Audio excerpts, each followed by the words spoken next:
Our channel. So మనకు తెలిసిందే రామచంద్ర యాదవ్ గారి దీక్ష ఇవాళ 4వ రోజుకు చేరుకుంది. సో ఆయన డిమాండ్స్ ఏంటి అంటే ప్రభుత్వం మేనిఫెస్టోలో పెట్టినవే అమలు చేయండి, బీసీలకు రక్షణ కల్పించండి అండ్ 44% రిజర్వేషన్ ఇవ్వండి, కులగణనకు సంబంధించిన నిర్ణయం తీసుకోండి అంటూ ప్రభుత్వాలకు విజ్ఞప్తులు చేసిండ్రు. మహాసభలు పెట్టి మహాసభల వేదికపై నుంచి కూడా వేడుకున్న పరిస్థితి, డిమాండ్ చేసిన పరిస్థితి. ఇప్పటి వరకు కూడా ప్రభుత్వాలు స్పందించకపోయేసరికి సో ప్రభుత్వాలు స్పందించాలి అంటూ కూడా ఆయన దీక్ష చేస్తున్నారు. సో దీక్ష ప్రాంగణం దగ్గర మనం ఉన్నాము. సో ఆయన దీక్ష మద్దతు తెలపడానికి పార్టీలకు అతీతంగా కూడా వస్తున్నారు. సో ప్రజెంట్ వచ్చిన వాళ్ళతో కూడా మనం ఒకసారి మాట్లాడదాం. సో భగవద్గీత పట్టుకొని వచ్చారు, ఎందుకు? మా రాష్ట్ర రాజకీయాలలోనే కాదు, దేశ రాజకీయ చరిత్రలోనే మొట్టమొదటిసారిగా ఒక రాజకీయ పార్టీ వ్యవస్థాపన రోజు భారత చైతన్య యోజన పార్టీ అధ్యక్షులు బోడే రామచంద్ర యాదవ్ గారు భగవద్గీత మీద ప్రమాణం చేసి, నేను ఈ రాజకీయ పార్టీని నా కోసం కానీ నా వ్యక్తిగత స్వార్థం కోసం కానీ వాడుకోను, కేవలం భారత చైతన్య యోజన పార్టీ పేదల పక్షాన, ప్రజల పక్షాన, బడుగు బలహీన వర్గాల పక్షాన మాత్రమే పోరాడుతుంది అని చెప్పినటువంటి ఏకైక వ్యక్తి రామచంద్ర యాదవ్ గారు. ఆ రోజు 2023 జూలై 23వ తేదీన ప్రారంభమైనటువంటి ఆయన రాజకీయ ప్రస్తావన ఈ రోజుటి వరకు కూడా పేద వర్గాలకి, బడుగు బలహీన వర్గాల అభివృద్ధి కోసం ఆయన నిరంతరం పోరాటం చేస్తూనే ఉన్నారు.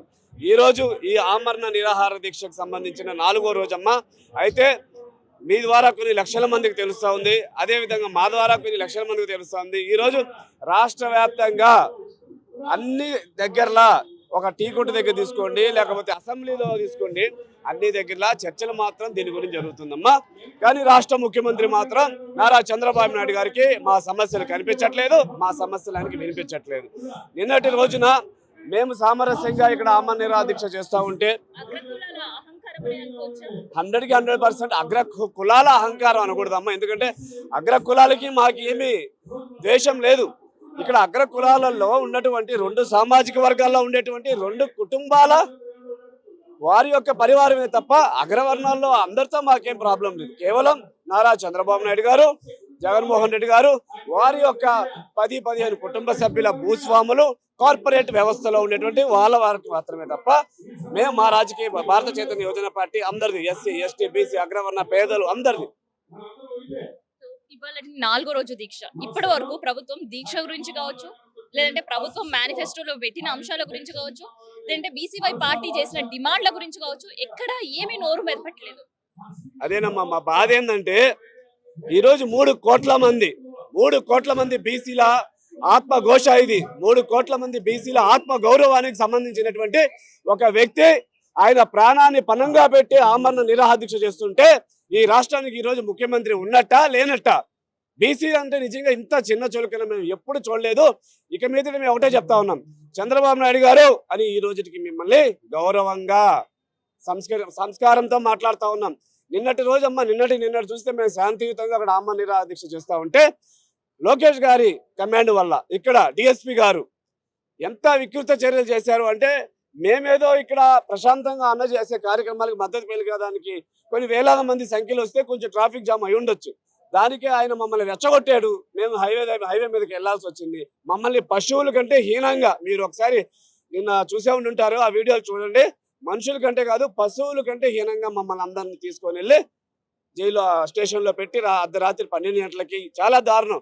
ఆ పోయిన వాళ్ళల్లో కొంతమంది మా డీసీఎం లెక్కనికి ఫిట్స్ వచ్చి పడిపోతే కూడా ఒక వాటర్ బాటిల్ మేము అరగంట సేపు అడిగితే కూడా వారు పోలీసు వారు వాహనం ఆపకుండా గుంటూరు పోలీస్ స్టేషన్ తరలించినటువంటి పరిస్థితి. అదేవిధంగా ఏది ఏమైనప్పటికీ రామచంద్ర యాదవ్ గారికి రాష్ట్ర నలుమూలల నుంచి మద్దతు పెరుగుతూ ఉంది. నిన్న కాపు సామాజిక వర్గం నుంచి కాపులకి ఆరాధ్య దైవమైనటువంటి వంగవీటి మోహన్ రంగా గారి యొక్క కుమార్తె ఆశా కిరణ్ గారు వచ్చి మద్దతు పలికారు. అదేవిధంగా దాసరి రాము గారు, ఈ రోజు మిగతా కాపు సంఘ నాయకులందరూ కూడా వచ్చారు. అదేవిధంగా రాష్ట్రానికి ఉప ముఖ్యమంత్రిగా ఉన్నటువంటి పవన్ కళ్యాణ్ గారి మీద మాకు చాలా గౌరవం ఉండేది. కానీ ఈ రోజు ఆయనే ఫిక్స్ అయిపోయాడు. ఏమనంటే ఇంకొక 30 సంవత్సరాలు కూడా చంద్రబాబు నాయుడు గారు ముఖ్యమంత్రిగా ఉండాలని ఆయన ఫిక్స్ అయిపోయారు. కానీ కాపు సోదరులు ఎవరు ఫిక్స్ అవ్వాల.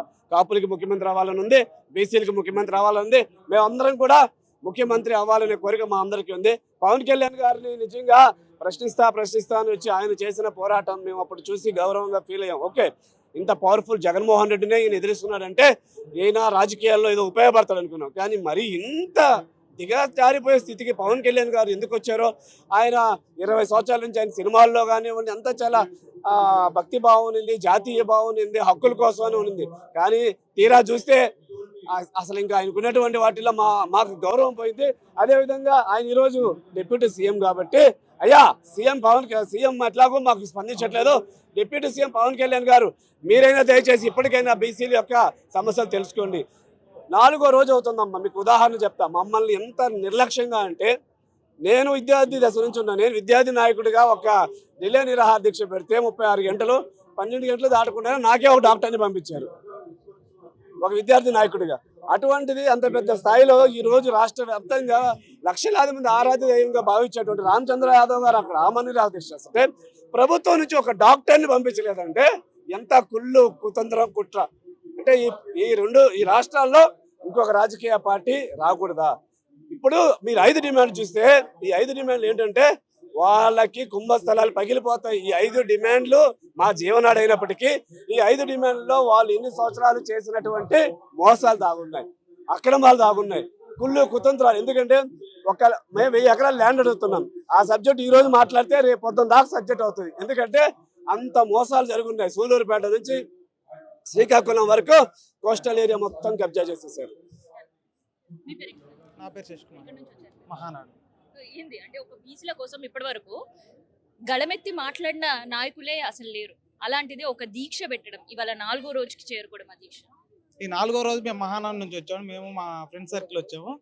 కానీ రామచంద్రరావు గారు బీసీల కోసం, అణగారిన వర్గాల కోసం పోరాడుతున్నారు. దానికి మద్దతుగా మేము అందరం వచ్చాము. ఎలా అనిపిస్తుంది అంటే ఆయన పెట్టిన డిమాండ్లు కావచ్చు, వ్యతిరేకంగా పోరాటం కావచ్చు? డిమాండ్లు అనేవి రాష్ట్ర పరిధిలో ఉండేవి. అవేమి స్టేట్ సెంట్రల్ గవర్నమెంట్ కాదు, ఏం కాదు. రాష్ట్ర గవర్నమెంట్లో ఒక ముఖ్యమంత్రి పరిధిలోవే ఆ డిమాండ్స్ అవన్నీ నెరవేర్చవచ్చు. గవర్నమెంట్ గానే అనుకుంటే ఆ 5 డిమాండ్స్ అనేవి నెరవేరవచ్చు. కానీ గవర్నమెంట్ పట్టించుకోవట్లేదు. గవర్నమెంట్ కదిలొచ్చేంత వరకు మేము బీసీవై పార్టీ తరఫున పోరాడతాం. మీ పేరు? వేరే ఎక్కడి నుంచి వచ్చారు మీరు? తాటికొండ మండలం రావిల. ఎట్లా ఉంది అక్కడ ఊర్లో బీసీల పరిస్థితి ఏంటి? చెప్పలా మా వాడు చెప్పినట్టే ఉంది. ఏం బాగల పట్టించుకునే వాళ్ళు లేరు. ఏమీ లేదు. ఏదో వస్తారు పోతుంటారు. ఎవరికి ఏం న్యాయం జరిగింది ఏమి లేదు. సో రామచంద్ర యాదవ్ గారు 3 రోజుల నుంచి దీక్ష చెప్పండి. ఏంటి ఏమనిపిస్తుంది ఆయన ఆరోగ్య పరిస్థితి? ఆరోగ్య పరిస్థితి ఎట్లా ఉందండి? మరి ఎవరు వచ్చిన వాళ్ళు పలకరించిన వాళ్ళు లేరు. మరి ఏందో పెట్టుకున్నారు కూర్చున్నాం అట్లా. మరి ఎవరైనా వచ్చి నాయకులు వచ్చి ఏంటంటే అడిగితే దానికి సమాధానం చెప్పొచ్చు. ఎవరు రావట్లేదు. వైసీపీ వాళ్ళు రాట్లా, టీడీపీ వాళ్ళు రాట్లా. ఇంతే జరుగుతుంది. ఏదో పాటు పడుతుంది. లేదండి, గౌరవం ఉంటే ఇదంతా ఎందుకు? ఈ జనాలు ఎందుకు వస్తారు? గౌరవం ఉంటే లేకనే వస్తుంది. గౌరవం లేదు, ఏం లేదు. అసలు బీసీలకి ఏందండి? పదాలు ఏమన్నాయా, జాబులు ఉన్నాయా? ఏమి లేవు. కానీ అంతా వాళ్ళే తీసుకున్నారు. ఎవరికి ఉంది? అందుకే ఆయన వచ్చింది. కడప నుంచి వచ్చాం మేడం. వచ్చారా? మద్దతే మేడం, సొంతంగా మద్దతే తెలపడానికి వచ్చాం మేడం. మా బీసీలకు న్యాయం చేయాలని మా రామచంద్ర యాదవ్ వచ్చాడు. రామచంద్ర యాదవ్ మేము పూర్తిగా మద్దతు ఇస్తున్నాం. మేము ఇప్పటి నుంచి ఇంతవరకు టీడీపీ కూడా చంద్రబాబు నాయుడు నమ్మి మేము ఓట్లు వేసాం. ఈ పొద్దు చంద్రబాబు నాయుడు ఆయన చెప్పిన డిమాండ్ నెరవేర్చకుండా మమ్మల్ని చాలా ఇబ్బంది పెడుతున్నాడు మా నాయకుడిని. ఇప్పుడైనా వచ్చి చంద్రబాబు బీసీల మీద అభిమానం ఉంటే ఆయన నమ్మి మేము ఎంతో మంది ఓట్లు వేసాం కూడా ఈ పొద్దు మమ్మల్ని ఇబ్బంది పెట్టి రోడ్ల మీదకి ఎక్కిస్తున్నాడు చంద్రబాబు నాయుడు. ఇప్పుడు ఆయన చెప్పింది ఆ వద్దు మాకు రక్షణ చట్టం ఇచ్చా అంటే మాకు చాలా ఆనందంగా ఉంది. చంద్రబాబు నాయుడు మేము నమ్మి బాగా ఓట్లు వేసి బాగా కష్టపడాం. ఈ పొద్దు ఆయనే మమ్మల్ని ఇంత ఇబ్బంది పెడుతుందంటే బీసీలకు న్యాయం చేసేటండి మేడం. ఎవరు న్యాయం చేస్తారు మాకు? మేము తాలూకాలలో ఉన్న అన్యాయం జరుగుతుంది అనుకుంటే రాష్ట్రంలో వల్ల కూడా అన్యాయం జరుగుతుంది. మేము బీసీలు మేము ఎక్కడ బతకాలి? ఇన్నేళ్ళ నుంచి చంద్రబాబు నాయుడు కనిపెట్టుకొని మేము ఓట్లేసాము. ఈ పొద్దు కూడా మాకు స్పందించలేదంటే మా పరిస్థితి ఏంటి మేడం? ఎవరు మాకు ఏ పార్టీ చేసి మాకు న్యాయం? ఎన్నాలంటే మేము ఇక్కడే ఉండాలా? మాకు న్యాయం జరగదా? ఎవరు మేడం? ఏ పార్టీ ఉంది మాకు బీసీలకు? రామచంద్ర యాదవ్ గారు ఆయన ప్రాణాలకి తెగించి ఫలంగా పెట్టి ఇవాళ దీక్ష చేస్తున్న పరిస్థితి. 3 రోజులు గడిచింది. వాళ్ళు 3 రోజులు గడిచింది. వాళ్ళు రారు మేడం. వాళ్ళు వస్తే వీళ్ళకి న్యాయం చేస్తే వీళ్ళకి ఎక్కడో పెద్దోళ్ళు పెరుగుతారేమో. వీళ్ళు అట్లా ఎంతసేపు కిందనే ఉండాలి, వీళ్ళు పైకి రాకూడదు. ఈ రామచంద్ర యాదవ్ లెక్క చేయకుండా చేస్తే ఈ రామచంద్ర నుంచి నెక్స్ట్ 29కి వీళ్ళ పరిస్థితి చాలా దారుణంగా ఉంటుంది. ఇప్పుడు 11 సీట్లు జగన్మోహన్ రెడ్డికి వచ్చే ఈయనకు సభ డిపాజిట్ కూడా ఉండవు. మొత్తము 60% బీసీలలో చంద్రబాబు నాయుడు ఓట్లేసేది. ఈ 60% లో ఏడు ఒక్క 10% కూడా వేయరు చంద్రబాబు నాయుడు ఓటు. లేకపోతే తొందరగా వచ్చేసి అనుకోని ఆయన ఈ నెరవేర్చే తప్పక లేకపోతే 10% కూడా బీసీలు ఓట్లు వేసే పరిస్థితి లేదు మేడం.